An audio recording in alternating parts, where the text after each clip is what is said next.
Hi guys, James at RampantLionReviews again for you today with another beer review. For this one we are going to stick to Sweden, and we're also going to stick to my home county of Skåne here in the very south of the country. For this review we're going to revisit a brewery that I first introduced you to a couple of weeks ago, but this is going to be my first dedicated review to them. The last beer that I did involving this brewery was a collaboration, but these guys seem to be very up and coming at the moment, so definitely cool to chalk off this review for you here on the channel. For this review then, we are going to head down to Malmö, which is about 15 kilometres or so to the south of me here in Lund, and we're going to have a look at another beer from Elmeleven. So this one is called the Common Rave. It comes in at 5.4% ABV. It's a Berliner Weisse, and they've brewed this one with raspberry, passionfruit and vanilla. So yeah, this one should be really cool. It was released as part of the Lokal och Småskaligt assortment in Systembolaget for July of 2020. I believe the exact release date was the 1st of July this month. It tends to change a little bit depending on weekends and things, but yeah, hopefully this turns out to be a very nice beer. But I have heard very good things about the Berliner Weisses that these guys do. The last beer that I reviewed from these guys was the Elements Lager, which was a collaboration with Chad Beer, and I was very impressed with that one. I really enjoyed that, so I'm really curious to see what one of the signature styles of Elmeleven is like, because the lager isn't the signature style. Mainly these guys do IPAs and sour beers actually, so definitely cool to try one of these and see how it turns out. So yeah, curious to try this one, and I hope that you guys enjoy my take on the beer as well. So as always with my reviews, I'll tell you a little bit about the brewery before we taste the beer. If you want to get straight to the tasting, just fast forward. All the usual links are in the description below. That's the brewery website, the link to my other reviews that hopefully I can do in the future from Elmeleven. This is only the second time I'm trying one of their beers, and they do have another one being released next month from what I understand, so I probably will review that as well.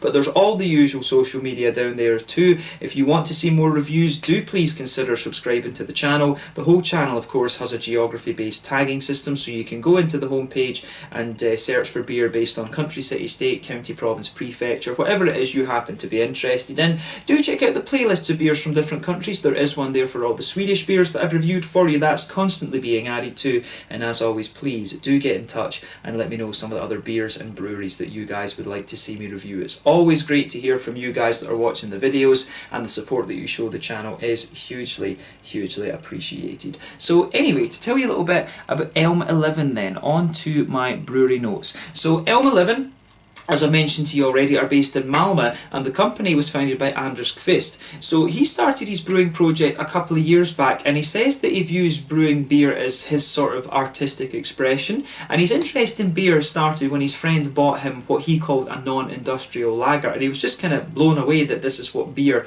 could actually be. You know, it was so different from the whole kind of fizzy yellow stuff that he was used to before. But soon after this, his girlfriend bought him a cheap beer kit where you add the water, and he just felt that it would be possible to do so much better, and this is what really pushed him into home brewing. So he took part in various competitions, and then he joined the -1 Collective, which is the collective brewing that takes place in the little kind of nano brewery underneath the Bishop's Arms and Gustav Adolfs Torg in Malmö.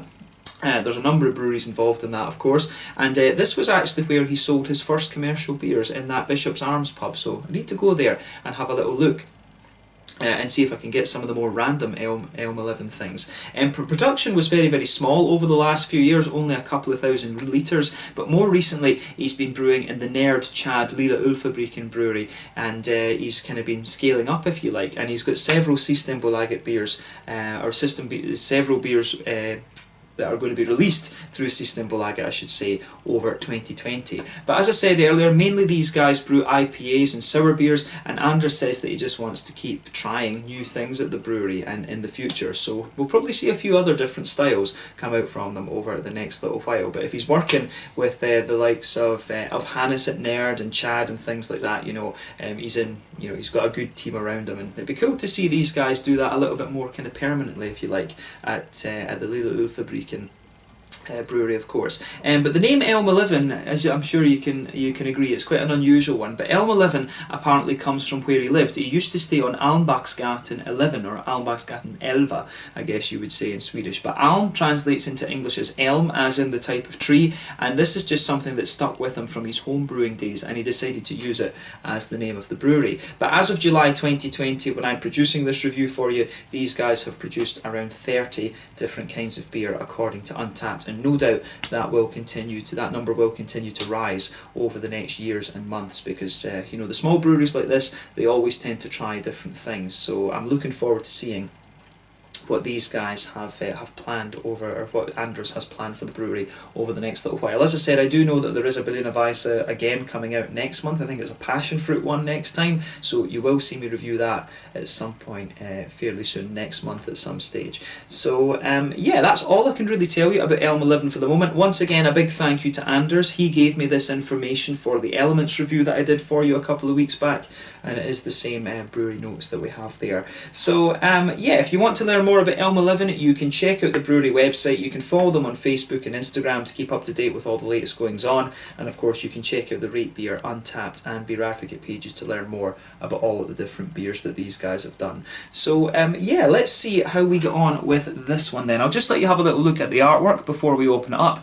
As you can see, it's really nicely presented. This one, the artwork is kind of similar in style to the Elements lager that they had earlier. I do like this sort of kind of space theme that these guys have. And if you look at the symbol, there's the Elmeleven brewery symbol there. It's kind of like a rocket actually, which is pretty cool. Strange that we now have rocket brewing in Malmö as well. But there you can see Elmeleven on the top there, which is very nice. That is the kind of standard writing style that you see there. And I do like this guy. It's like a combination of a spaceman and a beekeeper.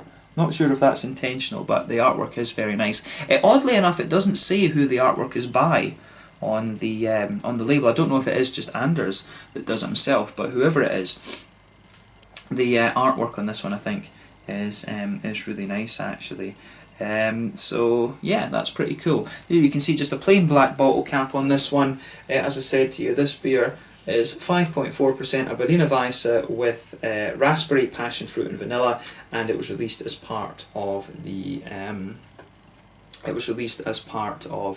Lokal Osmoskalid assortment for Systembolaget of July 2020. So yeah, let's get this guy out then and we will get on with the tasting. I'm very, very curious to see how this one turns out.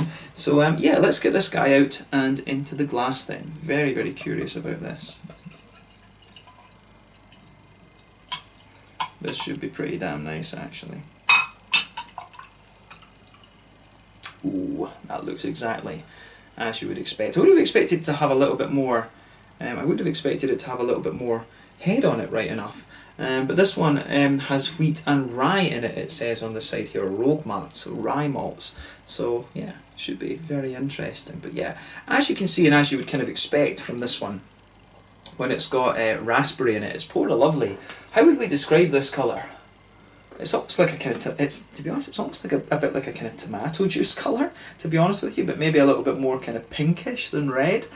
So yeah, the colour of this one is a little bit like almost tomato juice, to be honest with you. You know, strange to say that, but yeah, definitely more kind of pink and raspberry-like in its colour. Passion fruit, of course, usually gives you quite a fairly bright sort of yellow colour, so it's not surprising that the kind of raspberry natural colourings have taken over the colour of this one. But as you can see, lovely and hazy, this one, which is what you expect from a Berliner Weisse. One or two big bubbles sticking towards the side of the glass. You can see a few kind of coming up towards the surface of the beer there. The head, as you can see when it poured, it was just a sort of kind of almost ivory sort of colour, you know, an ivory kind of creamy colour there, but that's faded away just to be absolutely nothing. There is no head on this beer at all. If I put my fingers behind the glass, you can see this one is pretty damn hazy, and again, this is what you expect of the Berliner Weisse, mainly because of the wheat. But yeah, I don't know if the rye would contribute to the haziness as well, but beer naturally is pretty hazy. So yeah, looks very, very nice. Not unsurprising in terms of colour and appearance and everything when you consider what you know, not unsurprising when you consider what kind of beer this one is. So yeah, let's have a little look at the aroma then and see how we get on. I'm really curious about this. Yeah, that smells really nice actually. Straight away with this one, it's really interesting. It almost, I think you can smell a good bit of the rye coming out of this one. And the things that you're always going to notice with the Berliner Weisse, you're going to notice the wheat, you're going to notice the fruit, and you get those straight away with this one. But I think the rye is sticking out to me a little bit, mainly because I don't think I've had too many Berliner Weisses with rye in them, or at least if I have, I've not noticed. But yeah, you get that lovely kind of smooth, bready, wheaty kind of note underneath. You can smell a little bit of a kind of brown bready note from the rye quality in there as well, which is quite interesting. The thing with Berliner Weisses is that they're not. I don't find these to be the most complex style of beer, but if they're done well, they give you a lovely, very kind of satisfying flavour.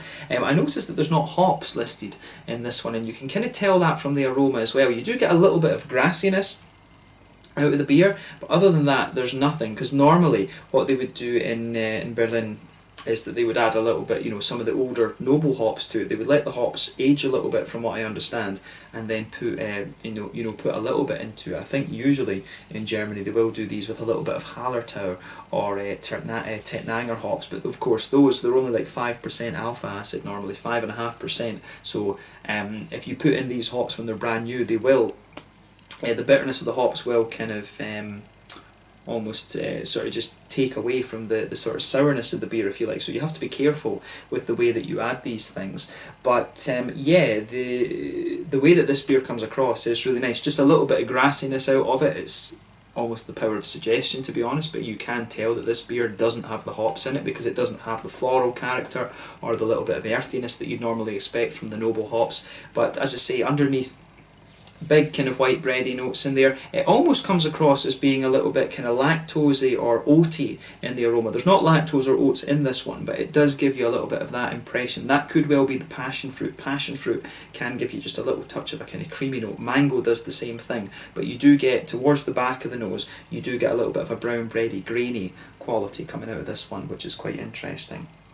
So yeah, with this one for me, it does smell very, very smooth and very creamy. Like I say, if I was blind smelling this, I would think that there was, I probably would think that there was quite a bit of oat in this one. But you can smell the passion fruit in there. The passion fruit, I think, is giving the beer some degree of creaminess. Mangoes and passion fruit can both do that, from what I understand. But with the raspberries actually come across as being quite juicy in this one. But the little bit of tartness that the beer has in the aroma is definitely coming from the raspberries as well. But I do have to say, the raspberries that I've come across in Sweden are nowhere near as tart as the ones I think that we have back in Scotland. I find the Swedish raspberries and the Nordic ones generally, they're a little bit juicier than the ones that we have back home, I think. But there are more tart berries here in Sweden, of course. Cloudberries, from what I remember, and sea buckthorn and things, those can be like really, really tart. But I think the Nordic raspberries are more juicy than the ones that we have back in Scotland. Our ones are definitely tartar, I think.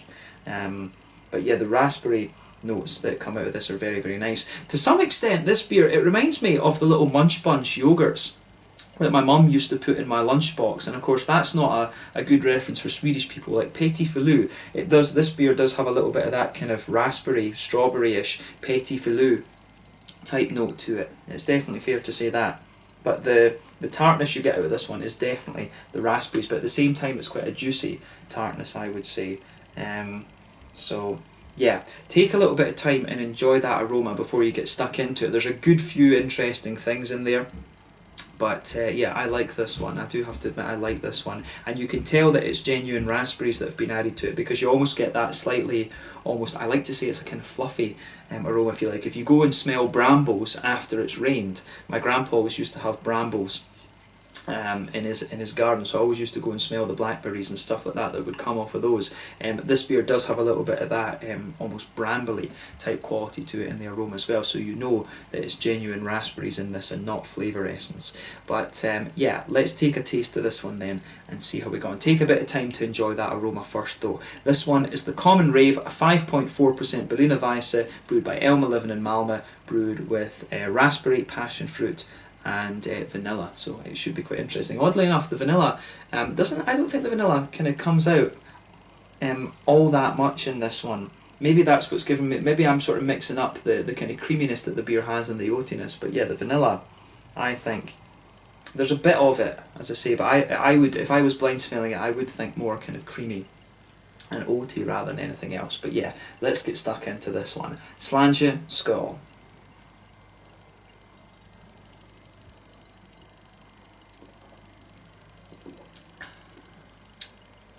Oh, that's nice, yeah, it is.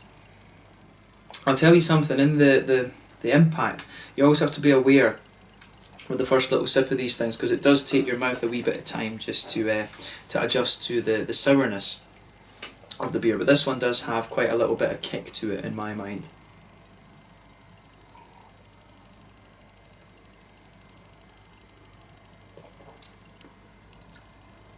But yeah, once you take the second sip of it, yeah, it sort of just rounds out a little bit more. You always need a few sips of sour beers just to sort of let your mouth adjust to them and kind of fully appreciate what's going on. The vanilla, I think, it does come out quite a bit more in the flavour, I think, than it does in the aroma. Definitely nice vanilla flavours towards the front of the palate there. I like that about this one. I always enjoy, you know, vanilla ice cream, one of my favourite ice creams, so I do enjoy a bit of vanilla both in my imperial stouts and in my Berliner Weisses and things like that, and the Goses I think as well can always give you some really nice vanilla notes. But yeah, this one I think is very, very nice. Yeah, if you like, you know, if you like your sour beers, you are going to enjoy this one. This is pretty solid. I mean, if this is what these guys are able to put out there, if this is what Anders can do, then he's got, I think he's got no worries taking this this beer a little bit higher. I mean, the other breweries that we could compare this to would be the likes of, you know, Morgendagens, Wizard Brewing, Duck Pond, I guess, are doing quite a few sours and things these days. This is quite similar to what those guys are doing. So if you like those ones, then this is definitely a brewery that you want to check out as well. This is an absolutely solid Berliner Weisse. So well done to Anders and the Elmeleven company, I guess we should say as well, for this one. This is damn good.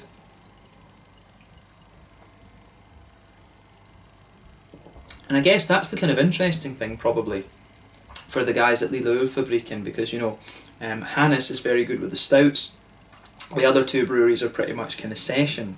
Those ones are pretty much like session IPAs and, yeah, you know, stuff like that they're doing. So to have a sour beer brewery in there as well, I think, is pretty damn interesting. But yeah, this is, pardon me, really, really nicely done, I have to say.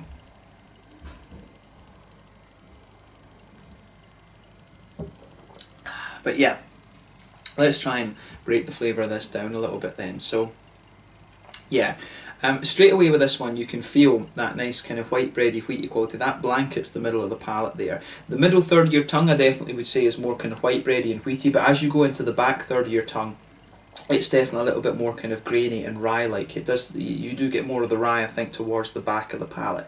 On that back third of the tongue though, you can feel there is a bit of the bready notes kind of sit on top of it. It does thicken up a wee bit. And as I say, you've got a little bit of a kind of grainy, sort of spicy thing coming out of this one. So I do like how that goes together. I like how this one kind of how it all pieces together. Actually, that's very, very nice.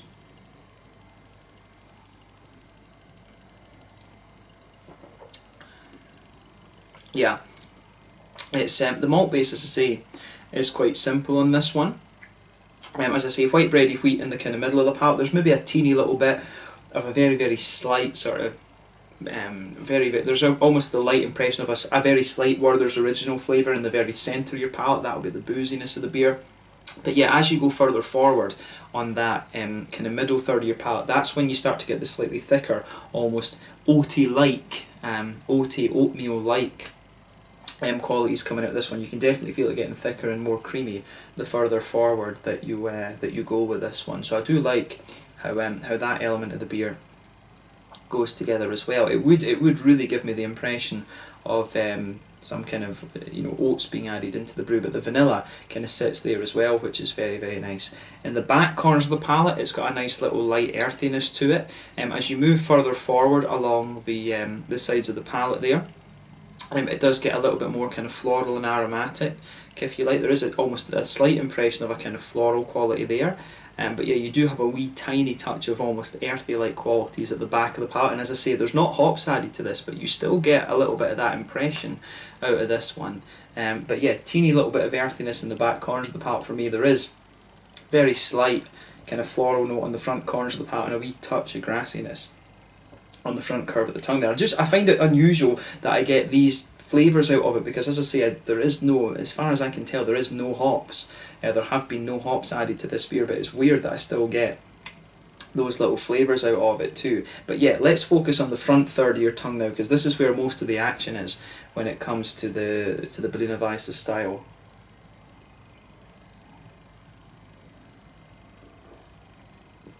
So yeah, I would say with this one, the interesting thing about this is most definitely the fruity side of it. So when you take this beer in, it's very, when you take this beer in, you do get a little bit of that kind of sharp tartness there. It comes in right behind the front curve of the palate, and then it just juices up, it just juicens up a little bit and kind of rolls back a little bit. That's what you really get out of this one, and I like how that, I do like how that goes together. But in terms of the, in terms of the, how would you say, the passion fruit and things, the passion fruit's quite interesting. I think the passion fruit comes out a little bit later in the palate there, which is quite interesting. So yeah, the passion fruit, I think if you go towards the back of that front third of your palate, you can feel that slightly darker passion fruity note lingering there, but the passion fruit almost has a good bit of creaminess to it, but then you get the juicier kind of raspberries towards the front of the palate, which is quite nice. You can feel the fruitiness. I think the raspberries come out around the very edge of the tongue as well. I don't get so much of the passion fruit there, but the raspberries come out a little bit more towards the towards the back of that front third of your palate there, but then the raspberries are coming out more towards the front. So yeah, I mean, this is one of these beers, it's definitely not the most complex of things you're going to come across, but I find this about the Berliner Weisse style generally, but this is a really well executed example of the style. I think, you know, it's really quite nice. Is it the most sour Berliner Weisse that I've had?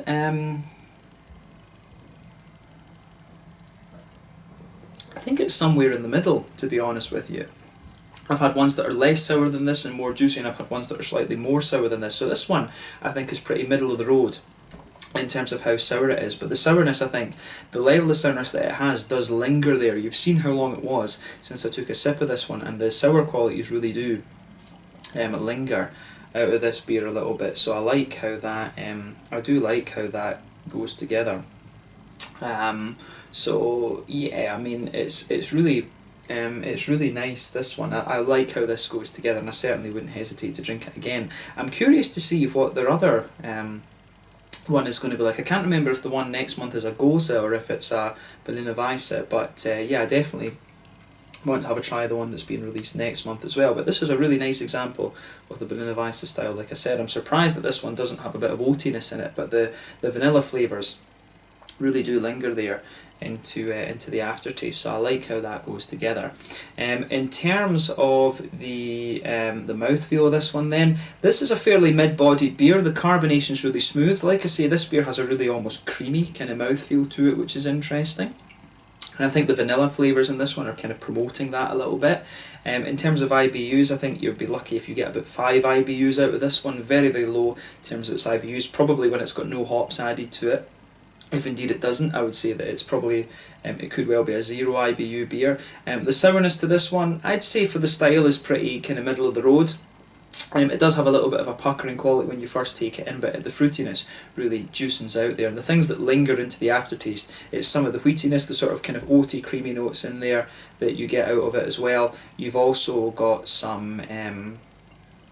you do also have some really nice kind of fruity, juicy qualities to it as well, and I really like how that goes together in this one. It's quite a juicy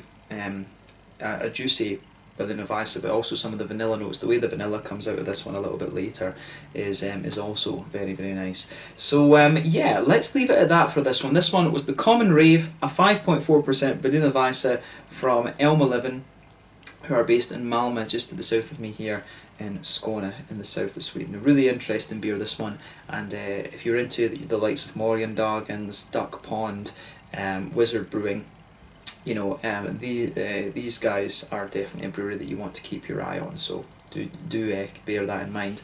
But yeah, let's leave it at that for this one. Been cool to review another beer from Elmeleven, and I look forward to seeing how these guys progress over the coming years and months and things like that. So yeah, let's leave it at that. So thank you again for watching my beer reviews. Until the next time, please like, subscribe, share, pardon me, all the usual YouTube stuff. Let me know your own thoughts on this beer in the comment section below. Let me know what your favourite beers are from Elmeleven as well. Do give me some more Berliner Weisse recommendations, and no doubt you will see more reviews from these guys over the next little while. Thank you again for watching. Check out my social media, comments below, and I will catch you guys very soon. The Common Rave, a 5.4% Berliner Weisse with raspberry, passion fruit and vanilla, from Elmeleven, based in Malmö here in Skåne in the south of Sweden. Until the next time, Slange just now, and I'll catch you guys later. Slange, skål, cheers, make sure you check out Elmeleven.